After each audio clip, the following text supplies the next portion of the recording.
it is not good to be flip-flopping when you are on the opposition side.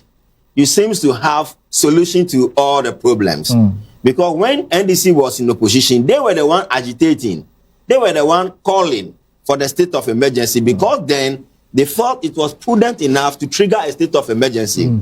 Because what is a state of emergency? The state of emergency is clearly stated that when you are confronted with an issue, and this issue is becoming a public menace or a public disaster, or a disaster in the looming, or something is happening, and this is an essential threat to our living as a people, then you must be able to tackle it head on. And now, there are some problems, tackling it diplomatically doesn't really solve the problem. Until you use a radical approach to solve it, you will not get anywhere. The erstwhile NPP administration used all the diplomacy. They banned Galamsey for 2 years. They introduced all manner of ad hoc program that will be able to curtail the Galamsey menace. But at the end of the day, they didn't really work. Even the president put his presidency on the line. But you see, because most of these big political parties, they have most of the party apparatchiks who are involved in the Galamsey. And Galamsey becomes a conduit for easy money. It's a low-hanging fruit. So they get the chunk of the money from there and pump into these political parties. So it becomes very difficult for any political party to say that we are going aggressively to combat Galamsey, because they know that their own people will be caught in the web.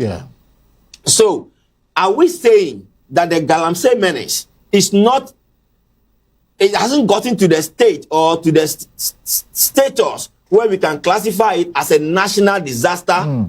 It has already gotten there and exceeded it. Because now, before the NPP left power, Erastus made it clear to her that the terminity level, for instance, of River Cobra was around 19,700. Now, after they left power, as we speak today, the terminity level of the same Ankobra has shot to somewhere around 90,000. That should tell you that we are not making progress in the fight against Galamsey. And the only way you can measure the progress you are making against Galamsey is the terminity level of the river that we are polluting. Is it reducing? Is it reducing? If it is reducing, then we can say that we are winning the war against the Galamsey.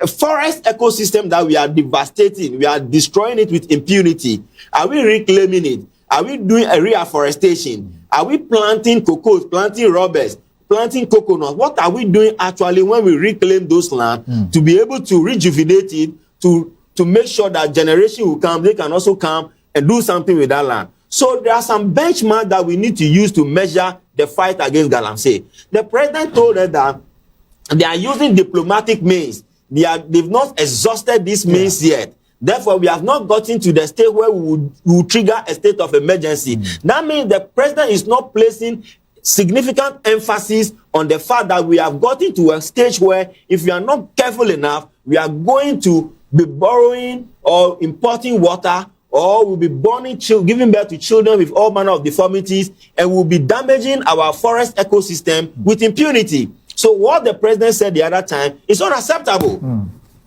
Because the question is that, didn't we use the diplomacy? When they were in the opposition, didn't they see the New Patriotic Party using the diplomatic way of solving the problem? If it didn't work, and then they thought that the state of emergency, if you trigger it, it will only put you in the position whereby everybody will know that you have resolved to the last approach, which is the state of emergency, because we have already gotten there and exceeded it. So if the Catholic Bishop, the UTAC, all these other organizations are calling for a state of emergency, it is not for the fun of it.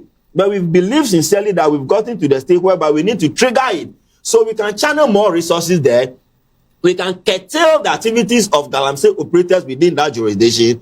Because, mind you, it is not the entire nation that is involved in Galamsey.